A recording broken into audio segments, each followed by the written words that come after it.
आत्मा निवास करती है। ऐसे ही किसानों की प्रगति के लिए हम खेती बाड़ी से जुड़ी हुई बहुत सी नई लाभकारी जानकारियां हर रोज सुबह लेकर आते हैं। तो चलिए कार्यक्रम शुरू करने से पहले देखते हैं क्या है आज के अन्नदाता में। गिनी फाउल पक्षी को पालकर किसान कमा सकते हैं अच्छी आमदनी। आलू की जीरो टीलेज विधि से बुआई करके कमाएं अच्छा मुनाफा।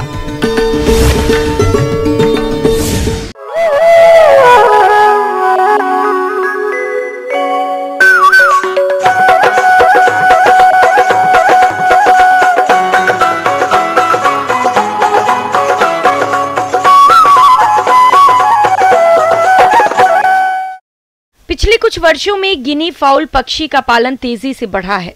इसे मांस और अंडे के लिए पाला जाता है। इसकी सबसे अच्छी बात यह होती है कि इसको पालने में बहुत ज्यादा लागत नहीं लगानी पड़ती, साथ ही बाजार में इसका अच्छा भाव भी मिल जाता है। तो चलिए इसके बारे में विस्तार से जानते हैं पशु चिकित्सा महाविद्यालय के पशु वैज्ञानिक डॉक्टर सुशील प्रसाद से।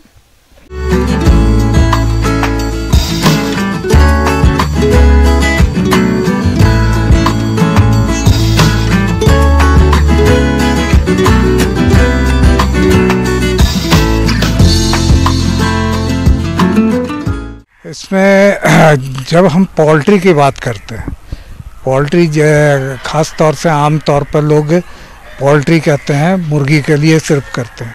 लेकिन पोल्ट्री कहने का तात्पर्य हमारा सिर्फ मुर्गियों से ही संबंधित नहीं है। इसके अंदर में बत्तख भी है, टर्की भी है, गिनिया फाउल जिसको चाइना मुर्गी कहते हैं वो भी है, या तेतरी भी कहा जाता है। गिनी फाउल का पालन कम पूंजी वाले किसान बड़े आराम से कर सकते हैं, लेकिन आसपास अच्छी जगह होनी चाहिए जहां ये पक्षी घूम फिर सके और बाहरी चीजें खा सके।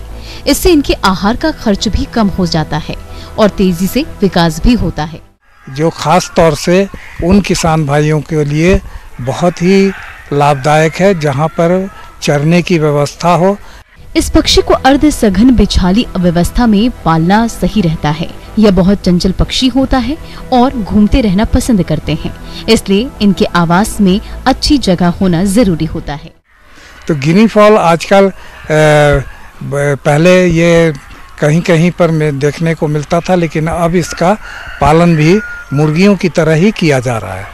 तो गिनी फाउल के में अंडा देने की क्षमता भी अधिक है, लेकिन ये मौसमी अंडा देने वाली पक्षी हैं।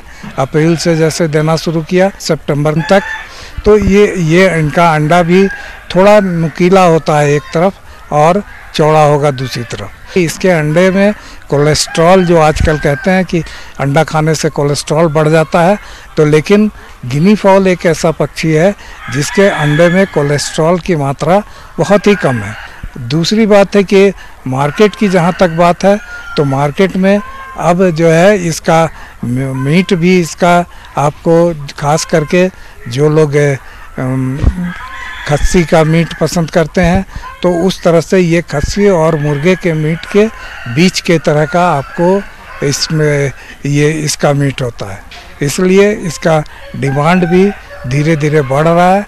जो भी मुर्गी पालक इससे जुड़ना चाहेंगे वो जुड़ सकते हैं। इसका मांस और अंडा रुचिकर होता है और कोलेस्ट्रॉल कम होने के कारण इसकी मांग अच्छी रहती है। ऐसे में आपको मांस या अंडा बेचने में समस्या भी नहीं आएगी। इसके 3 वैरायटी हैं। 3 वैरायटी में एक वैरायटी जो कि आप ज़्यादातर जगहों पर आप देखते होंगे कि चितकबरा टाइप का होता है, जैसे काला है उस पर सफ़ेद बिंदा बिंदा करके होगा, तो ये वैरायटी का नाम है पर्ल। दूसरा होता है एक सफ़ेद गिनी फाउल होता है जिसे हम कहते हैं वाइट, और एक स्लेटी कलर का होता है जिसे हम कहते हैं लेवेंडर। तो ये 3 प्रजातियां इसकी है। इनके रंग के आधार पर ही इनका नाम रखा गया है।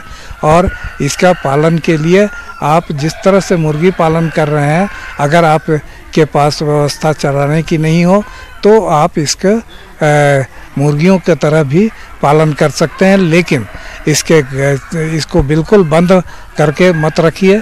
इसके साथ इसके घूमने के लिए जगह चाहिए। इसमें इनका बढ़वारी भी अच्छा होता है, अंडा उत्पादन भी ज़्यादा अच्छा होगा।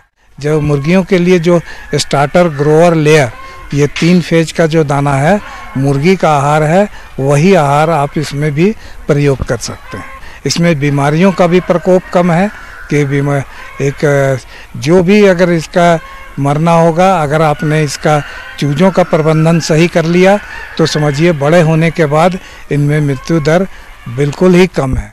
अगर आप 100 पक्षियों से इसकी शुरुआत करना चाहते हैं तो इतने पक्षियों को रखने के लिए लगभग 15 वर्ग मीटर जगह की जरूरत होती है, जिस पर आवास बनाने में 30,000 रुपए खर्च होंगे, जो कि कई सालों तक चलेगा। इस पक्षी को मांस उत्पादन के लिए तैयार होने में लगभग 3 से 4 महीने का समय लगता है। इस दौरान एक पक्षी पर ब्रूडर, चूजे, खाने के बर्तन, आहार, बिजली, दवा और अन्य कार्यों पर लगभग 75 रुपए खर्च होते हैं। इस प्रकार से 100 पक्षियों पर 7,500 रुपए खर्च होते हैं और एक पक्षी लगभग 150 रुपए के हिसाब से बिकता है, जिससे कुल आय 15,000 रुपए तक होती है और लागत घटाकर शुद्ध आय के रूप में 7,500 रुपए 1 लाट से मिलता है और एक साल में लगभग 3 लाट आसानी से निकलता है, जिससे साल की शुद्ध आमदनी 100 पक्षियों से 22,500 रुपए होती है। इसके अलावा आप चाहे तो इनसे अंडा उत्पादन ले सकते हैं। 7 से 8 महीने के बाद अंडे का उत्पादन होने लगता है और एक साल में लगभग 100 अंडों का उत्पादन होता है और एक मादा 3 साल तक अंडे देती है, जो कि अपने जीवन काल में लगभग 250 से अधिक अंडे देती है।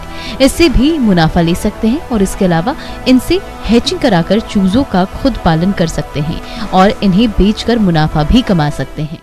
ये देखिए, इसके लिए अगर इन्हें चूजों की प्राप्ति के लिए गिनी फाउल का फार्म और कहीं पे तो इस तरह का फार्म है नहीं।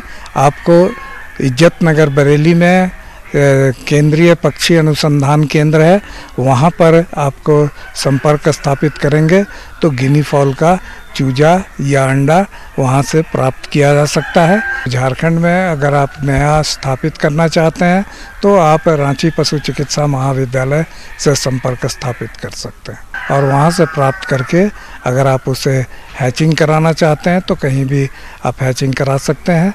ये इनका चूजों का हैचिंग 28 दिन में होता है और या चूजे लाना चाहते हैं तो वहाँ से आपको चूजा या अंडा दोनों ही उपलब्ध हो।